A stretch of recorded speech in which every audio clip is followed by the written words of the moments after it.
Salut à tous, c'est William pour Step by Step Tuto. Alors aujourd'hui, je vais vous expliquer comment installer un WordPress sur votre ordinateur et un serveur local. Donc tout d'abord, qu'est-ce que c'est que WordPress? C'est un outil qui va vous permettre de créer votre site web ou votre blog de façon assez simple. Et donc en fait, avant de commencer, je vais vous expliquer, il y a deux types de WordPress. Il y a le wordpress.com, donc il ne faut pas se tromper parce que ça ressemble, ça a le même logo, etc. Donc vous voyez ici wordpress.com et il y a le wordpress.org qu'on va utiliser nous. Donc le wordpress.com, pardon, donc celui-ci, c'est un WordPress qu'il ne faut pas installer. Il faut juste vous enregistrer sur le site, vous créez un compte, c'est gratuit, et vous pouvez alors créer votre blog avec des thèmes gratuits, mais ça reste assez limité. Donc après, vous aurez un blog qui sera intitulé le nom du site .wordpress.com. Vous pouvez enlever ce WordPress en payant un hébergement chez eux qui est pas très cher, mais vous resterez toujours assez limité. Donc vous aurez des thèmes gratuits, des thèmes payants. On voit qu'il y a des thèmes qui peuvent aller jusqu'à 75 $, c'est quand même pas donné. Et la personnalisation sera assez limitée. Donc moi ce que je vous conseille de faire, c'est d'utiliser le wordpress.org, qui est un WordPress qui se télécharge et qui s'installe sur votre PC. Donc l'avantage de celui-ci, c'est que vous allez pouvoir bien plus paramétrer et personnaliser votre site web. Par contre, vous devez trouver un hébergeur. Donc soit vous commencez par l'héberger gratuitement, soit vous l'hébergez directement chez un hébergeur payant. Moi, ce que je vais vous montrer, c'est une bonne façon de commencer à créer son site avec un wordpress.org tout en sans le mettre sur internet. Donc ce que je vais faire, c'est installer un serveur local sur l'ordinateur qui va me permettre d'installer le WordPress dessus, de faire mon site totalement normalement, mais de ne pas le publier sur internet. Donc je l'héberge moi-même, donc ça ne me coûte rien. Et en plus, ça me permet de travailler sur mon site avant de le lancer, être sûr qu'il vaut quelque chose. Et alors, au moment où le site est prêt ou à un bon début, on peut le changer, le mettre sur un hébergeur payant et le mettre sur internet. Donc pour ça, on va avoir besoin de télécharger WordPress. Donc vous allez sur wordpress.org et vous cliquez ici. Ça va télécharger un fichier zip et de WAMP Server. WAMP Server, c'est justement l'utilitaire qui va nous permettre de créer un serveur local sur la machine. Donc c'est très simple, vous allez sur le site de WAMP Server et vous téléchargez la version soit 32 ou 64 bits en fonction de votre ordinateur. Donc une fois que vous avez téléchargé le WAMP Server et le WordPress, donc moi je les ai déjà téléchargés, ils se trouvent ici, on va commencer par installer le serveur sur l'ordinateur, c'est assez simple, vous allez voir. On a un exécutable qu'on lance, donc ici on fait Next, on accepte les termes. Alors ici, il va de base s'installer à la racine de votre disque dur. Moi, pour que ce soit un peu plus propre, j'ai créé une partition sur mon disque dur que j'ai appelé local server. Donc ça, vous pouvez le laisser sur le disque C si vous voulez, mais moi, je préférerais créer une petite partition sur le disque pour que ce soit plus propre et que ce soit dédié à mon serveur. Donc si vous voulez faire une partition que vous ne savez pas comment faire, je mettrai un lien dans la vidéo d'un tutoriel que j'ai fait sur comment gérer ces disques durs. Donc là, on met l'endroit où on veut. On fait Next.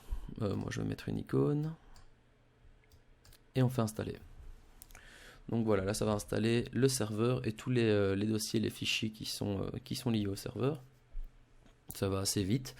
Ici, il vous demande de choisir votre browser, donc votre navigateur par défaut. Il met Explorer. Moi, je vais quand même aller mettre mon Chrome, donc Google. Voilà, vous pouvez le changer en allant le chercher, mais vous pouvez laisser Explorer si vous voulez. Et ici, vous laissez les informations comme ceci et vous faites Next. Donc voilà, là, il est terminé. On a fini l'installation du serveur. Donc ensuite, une fois que le serveur est installé, donc vous pouvez voir que moi je l'ai installé donc sur ce disque dur local server. On voit qu'il y a un fichier WAMP, un dossier WAMP qui s'est installé. Et alors le dossier qui va nous intéresser, c'est le dossier oui. C'est là qu'on va devoir aller mettre le WordPress. Donc ici, on voit qu'il y a juste un index et un test MySQL. Donc moi ce que je vais faire, c'est prendre le dossier WordPress que vous avez téléchargé et vous devez l'extraire dans ce dossier oui. Donc on retourne sur le WAMP, dans le dossier oui, et je l'extrais. Donc si je retourne, on peut voir comment WordPress s'est installé avec tous les fichiers de configuration de base. Donc là, il est vide, il n'y a encore rien de fait, mais il est bien installé. Donc voilà, maintenant que WordPress a été installé dans le dossier du serveur WAMP, on va pouvoir lancer le serveur. Donc pour ce faire, on fait un clic droit sur l'icône et on fait lancer en tant qu'administrateur, c'est toujours plus sûr. Et ici, on va retrouver notre icône du serveur WAMP, donc je vais le mettre même ici. Donc c'est un petit W. Quand il est vert, c'est que le serveur est bien allumé. Quand il est rouge, c'est qu'il est éteint. Donc vous faites un clic gauche pour faire apparaître tous les menus. Nous, on ne va pas aller voir tout en profondeur, on va juste nous intéresser à PHPMyAdmin et à localhost. Donc PHPMyAdmin, ça va nous permettre de créer des bases de données. Et localhost, c'est l'autre local où on va pouvoir aller chercher notre WordPress. Donc je sais que il y a pas mal de gens qui ont le bug. Moi je l'ai eu aussi une fois où j'ai installé un WAMP. C'est quand vous voulez vous connecter à PHPMyAdmin ou localhost, votre browser vous met forbidden, vous n'avez pas accès, vous n'avez pas les droits pour ceci. Donc je ferai un autre tuto, je mettrai le lien dans la vidéo pour ceux qui ont ce problème là. Il suffit de changer quelques lignes dans certains fichiers de configuration, mais je ne vais pas le montrer ici. Donc si vous avez ce problème, n'hésitez pas à aller voir ma prochaine vidéo. Donc on va commencer à aller sur PHPMyAdmin, ça lance une page web avec votre localhost PHPMyAdmin. Ça prend un petit peu de temps. Et donc ici, on voit toutes vos bases de données. Donc ici, on va créer une base de données pour notre WordPress. Donc on clique sur base de données ici. Et on va en créer une nouvelle. Donc moi, j'en avais déjà fait une de test. Je vais appeler celle-ci WordPress test. Donc ça, vous l'appelez comme vous voulez. Et vous faites simplement créer. Donc la base de données a été créée. Il n'y a rien de plus simple que ça. Donc vous pouvez fermer la fenêtre. Votre base de données a été créée. Maintenant, vous pouvez aller sur votre localhost. Donc ici, étant donné que vous avez déplacé votre fichier WordPress dans le dossier WWW, vous allez le retrouver ici dans vos projets. Donc vous cliquez dessus. Et là, vous allez avoir accès à la configuration de votre WordPress. Donc ici, on fait créer un fichier de configuration. C'est assez simple, on installe WordPress ici, c'est assez simple, il suffit de suivre les indications. Donc c'est parti. Alors ici, nom de la base de données, vous devez remettre le nom que vous avez donné à votre base de données. Donc moi c'était WordPress test. L'identifiant, pour votre base de données, ce sera toujours root. Quand on est sur un WAMP serveur, ce sera toujours root et on ne met pas de mot de passe. Donc ça c'est lié à votre base de données, ça c'est générique quand vous faites quelque chose sur WAMP, vous mettez toujours identifiant root et pas de mot de passe. Ici vous pouvez laisser localhost et WP, c'est très bien. On fait envoyer. Et là on va lancer l'installation de WordPress à proprement dit.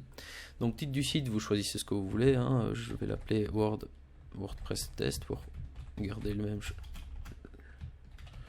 même titre.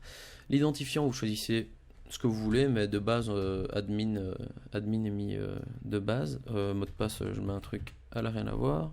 Ça, vous choisissez ce que vous voulez. Ici, l'adresse de messagerie, ça va pas être important, vu qu'on est en serveur local, elle va jamais être utilisée, donc vous pouvez mettre n'importe quoi, ça va fonctionner. .com, ça ressemble à rien, mais on s'en fout. Et ici, vous pouvez laisser cocher ou décocher que les moteurs de recherche indexent votre site, étant donné que vous n'allez quand même pas être hébergé sur Internet. Ça ne change rien du tout. Donc là, on fait installer le WordPress.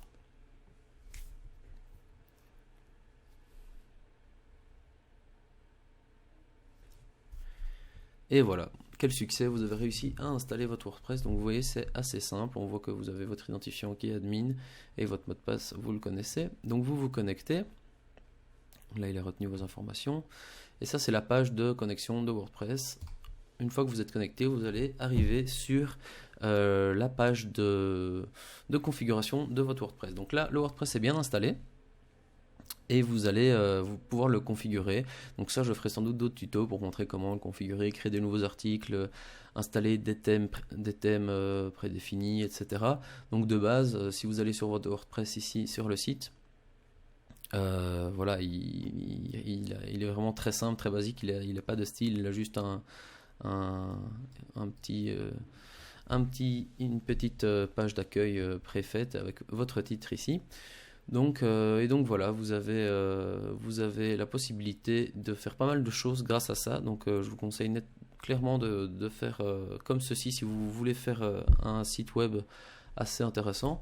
Donc on se retrouvera dans d'autres tutos pour vous expliquer comment ça fonctionne en long et en large. Maintenant j'espère que j'étais assez clair pour vous expliquer comment installer ça. C'est vraiment pas très compliqué. D'ailleurs, si vous faites du WordPress.com, c'est la même interface, hein, c'est juste que ici vous aurez plus de possibilités, notamment au niveau des thèmes, au niveau de la personnalisation, c'est plus poussé, vous allez pouvoir jouer avec tout ce qui est CSS, etc. Donc je vous conseille de faire de cette façon-ci. Voilà, c'est tout pour ce tuto. À la prochaine!